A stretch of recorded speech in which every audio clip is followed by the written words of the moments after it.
It looks like I'm going live. Just hang with me. I'm making sure. Looks like I went live. This is great. Hope everyone made it all right today. I want to thank you all so much for bearing with me. And I'm thrilled to be back. I'm Sandy Rask. This is the Food 2.5 Kitchen, and I'm the co-founder of Believe Health. Angel, I'm so happy to see you. This is great. If you could ping me and tell me whether I'm clear or whether you can hear me, so I can make sure that my new internet is working. Catherine, hey, how are you doing with the puppy? Awesome. Oh, I'm so pleased. This is fantastic. Carla, I'm so happy to see you. This makes me just giddy. I can't tell you, this poor extrovert who's in social isolation has missed all of you in this and doing these lives.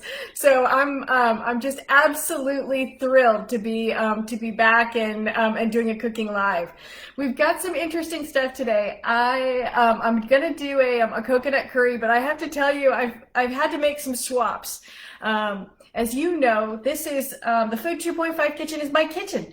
And it's where I cook dinner every single night. And so what you're going to see with the swaps is what I would actually do in real life when things happen.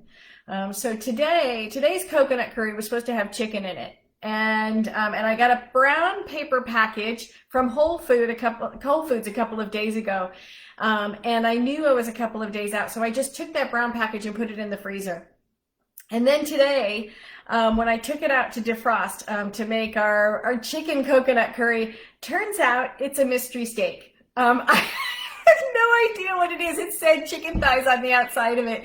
So we're gonna put some steak into it. I'm gonna make a predominantly vegetarian coconut curry, but I'll put some steak in at the end, and you'll see how I do it. But the other thing I wanted to show you guys before we get too far into cooking is, look at this. If you're in the Dr. V group, you saw this over the weekend. So on Sunday, I started, this is a sprout grower, and it's a hydroponic sprout grower. And look at what I've got already. These are daikon radish sprouts. And if you see the bottom, can you see that? Let me get up close. Look at, I've already got beautiful daikon radish that I can take out and eat. These are so good. These are my favorite, the daikon radish. Oh, we'll definitely be finishing the dish with that this evening. So that'll be great. Okay, let me tell you what I've done so far. So again, I have a mystery steak. It smelled fine. It had really nice tenderness. It came from Whole Foods, so I knew it was good quality. What I didn't know was exactly what it was. So I just cut it into pieces and literally cooked it with onion. And I used all the spices that are going to be in the curry. So I started this pan, my favorite pan, you know, is the Staub. I started the pan with coconut oil, and I did coconut oil on purpose because we're doing a coconut curry, but you could use olive oil, you can use avocado oil. So there's the coconut oil that I used. I didn't use too much. Then I put a bunch of spices. Well, here, let me start with the tubes, because these tubes, I've shown these before, but I used all 4 of them tonight. So this was the quadfecta. I did garlic, ginger, lemongrass, and chili paste. And I love that combination. You get a little spicy, you get the zing from the lemongrass, and you get garlic and ginger in there.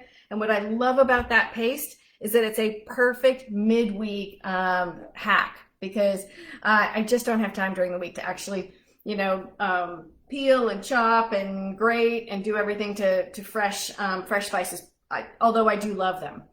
Then I put some powdered spices in, because this is curry. And what is curry but, a bunch of spice? So I used, and these are all should be very familiar to you. So I used smoked turmeric is one of them. This is really good. This is a Balti curry. This is a really, really beautiful coriander forward curry spice. And then I used cumin, because I just think it adds a depth to the curry to add more of that. So I tossed the meat and the dry spices. I started all the tube spices in the coconut oil, and I cooked the meat. And now this beautiful mystery meat is actually, it's pretty tender. was probably a very nice cut. Somebody was probably very unhappy to get, can you get chicken thighs? But at any rate, I've got meat. So then I pulled the meat out, but now, excuse me, let me swallow. But now the pan is pre-seasoned with all those seasonings, with all of the tube spices and the juices from the meat. I have left little bits in the pan. So now, even if I don't put, any meat chunks into my dish, because I don't want that much meat, the flavor of it has already started in the pan. So then I'll show you what I pulled out. So to me, the beautiful thing about curry is it's take what you have from your freezer, from your, from your fridge, and really just clear things out. So I pulled a ton of stuff from the freezer. So you'll see I have green beans here that were frozen that I've defrosted, little green peas, and this beautiful mango. You know how I feel about frozen mango. So I just defrosted all of this today, and this is all going to go in. Now these, because they're frozen, they're kind of already partially cooked.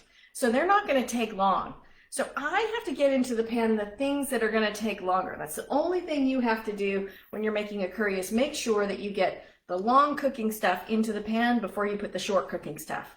So in this pan, let me pull the lid off so you can see. Oh, look at this. I got this just in time here. I've got sweet potato. Oh, yeah, look at that caramelized. I just put chunks of sweet potato in there just to get it started in all the spices. I added more of the same, that the 4 tubes of spices and the 3 dry spices, and I put a little bit of chicken stock in there just to cook it. Let me just show you one of these, because these are cooked perfectly. Look at this. Woo, right there. Right there. I'll get better at this. You guys know how this works. I have to work on it. All right. So I've got the sweet potatoes exactly where I want them. So now what I want to do is I'm going to add, I've got the Baby Bells. Love these. Put these in almost everything. So we're going to put those in because those are fast cooking.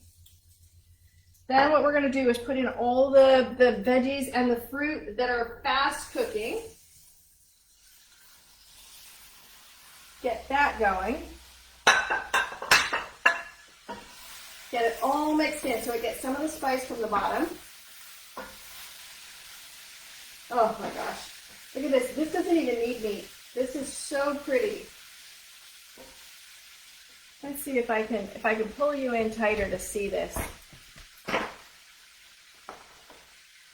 take my chances on this kind of stuff. All right. So I've got everything cooking.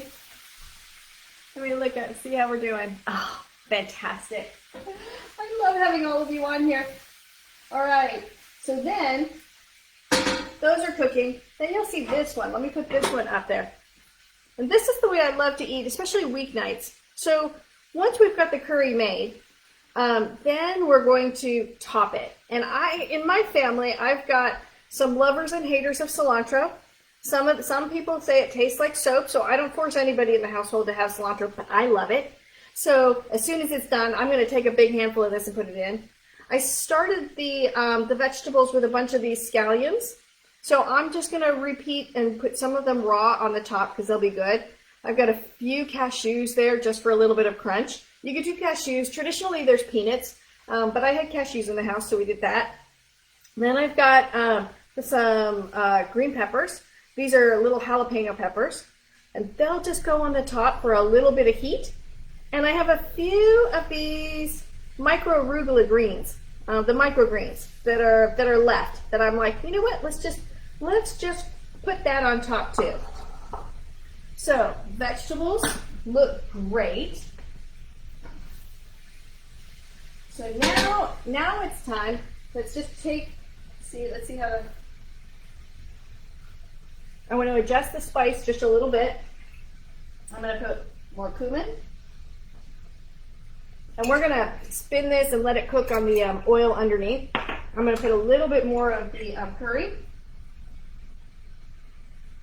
I want the vegetables to almost be over seasoned because I'm going to start putting liquid in this. And so this is, as you know, because we've done this a couple of times, and then a little bit of smoked paprika. Because I ended up putting a little of that on the meat. And I'll put this all up. You know, I put the recipes up after. But let's just let the spices blossom just a touch.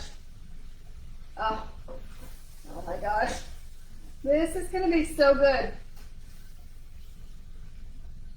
I'm hoping all of you have tried some of the recipes that I put up in videos. I saw some comments that people liked the chocolate cake, that they liked some of the other dishes that we put up in the interim while we were waiting. All right, so here we go. Here's for the liquid. We're going to start with 1 can of coconut milk. Now this one can has almost 800 calories. So typically you would do just coconut milk to make the curry, but I'm going to lighten it a touch because at first I think this is a little too thick. You could go with light coconut milk if you wanted to lighten it that way.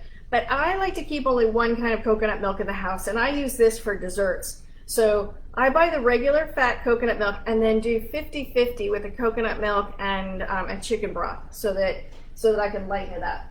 So we're gonna put that in. Oh my gosh, look at that. Yep. And then I've got some chicken broth that I defrosted.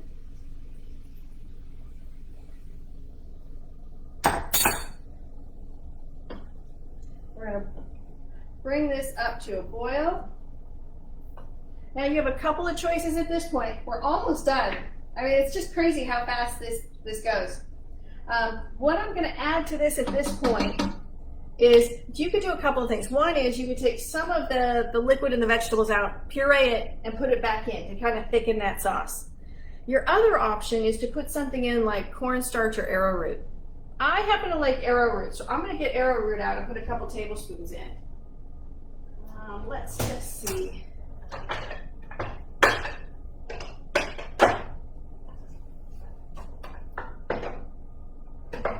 I should have pulled that out beforehand. Let's make sure I'm not getting powdered sugar. There we go. Because arrowroot and powdered sugar look amazingly similar, and that would be really terrible. But what we want to do is put a little bit of the arrowroot in a bowl, because we don't want to put this right into the hot liquid yet. And I put probably the equivalent of 2 tablespoons. Okay, so it doesn't take a lot. And then what we'll do is we're going to take some of the chicken stock. Look at this. And we're going to make a slurry. Okay, this is really important. This is like making a gravy 101. With cornstarch or arrowroot, you never want to put it in powder form. So then we're just going to add this. We're going to let it come to a boil and then drop it down to a simmer and let it simmer until it thickens up. And this is going to be just beautiful. Look at that. Can you all see that? Oh my gosh, this is, here, let me get a big ladle, because you're going to want to see this. Oh, look at it's already thick. Look at that. Oh, wow. So good. So good. Let's just see. This is like just a few seconds from done. And then we have dinner and we have lunches for like a couple of days. This is so beautiful. All right, I'm gonna drop it to low. All right, so let me just see. Let's see what's going on here. Oh my gosh, hello, hello, hello, hello. Hey everyone. Oh, so good to see you. Hey, John Clark. Hey, Christina.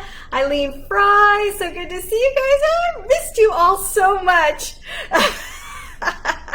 Yeah, Kuman, do you not love that, Angel? Shannon, how are you? So good to see you there. Pam, Mia, now I know how to say it. I feel so popular. You have no idea how much I've missed doing this. All right, if you've got any questions, throw them out there. This is the original plan of this dish, if you weren't here earlier, was to make this a chicken coconut curry. But interestingly, in my in my shopping adventures with Amazon, I got delivered some beautiful steak. So I made the steak. Here, let me just show you again, just in case you came in a little bit. So I cut up this mystery steak into little teeny tiny pieces. Because again, I didn't know if this was going to be a roast that should be long and slow, or if this was something that, that could handle just a quick stir fry. But let me just tell you, look at, and I'm going to take and put more of those juices. Let me see if I can get the meat juices in there. Oh my God. Yeah, there we go. So this is, and look at how thick that is. Oh, this is done. That is gorgeous. All right, so let me just spoon this into the bowl. And I'm gonna put all the different toppings on so you can see it. Ooh. God, we got baby bell peppers. We've got gorgeous sweet potato that's caramelized. We've got peas and green beans. The onions that I used underneath here were shallots. And I'm going to put a little bit of the meat so you can see how I would do it. See, I would do it this way because that way I can control the amount. I'm going to put a bunch of the cilantro over the top because I can, and because I love it, and because it's so good for you. A little bit of scallion, some of the crunchy cashews, a little of the micro arugula, and a beautiful pepper at the end. What do you all think? There we go. Beautiful. All right, 16 minutes and we got to dinner. Here, I'm just going to use this and I'm going to take a bite. I want to try the sweet potato actually. Here, I'll use my fingers. The sweet potatoes, guys, started raw. And in maybe 7 or 8 minutes with the lid on, so they're steamed. So that's a good thing. We should talk about that just briefly. So I put the lid on to steam it. Normally when you cook, you leave the lid off because you want it to caramelize and you want it to get crispy in there. But the sweet potato started raw and I really wanted the moisture to get into the sweet potato and cook it. So I put the lid on while I was cooking it. Oh my gosh, Etta, you have got to try this curry. Did you see how easy that came together? Oh, Carla, thank you. Thank you. Thanks, Leah. So good to see you too. Jane Ross. Mandy, Julie, oh my gosh, I have so many friends on here tonight. Texana, so great to see you all. All right, well, what I would love for you all to do is a couple of things. If you're new to us, go to my page, which you're on, like me, follow me, love this recipe if you love it, and go look for some of the older videos too, because I've got a lot of different. The whole idea is how can I get dinner on the table in 15 to 20 minutes on any particular night, but have it be from scratch, have it be really good quality, have it be twice the flavor and half the calories of its standard counterpart. And I think we did that tonight. What do you guys think?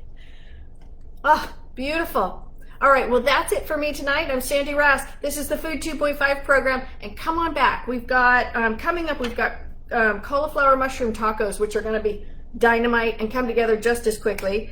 And then we've got poke bowls on Friday night. You aren't gonna wanna miss poke bowls, all right? So thank you again and good night. Love to all of you.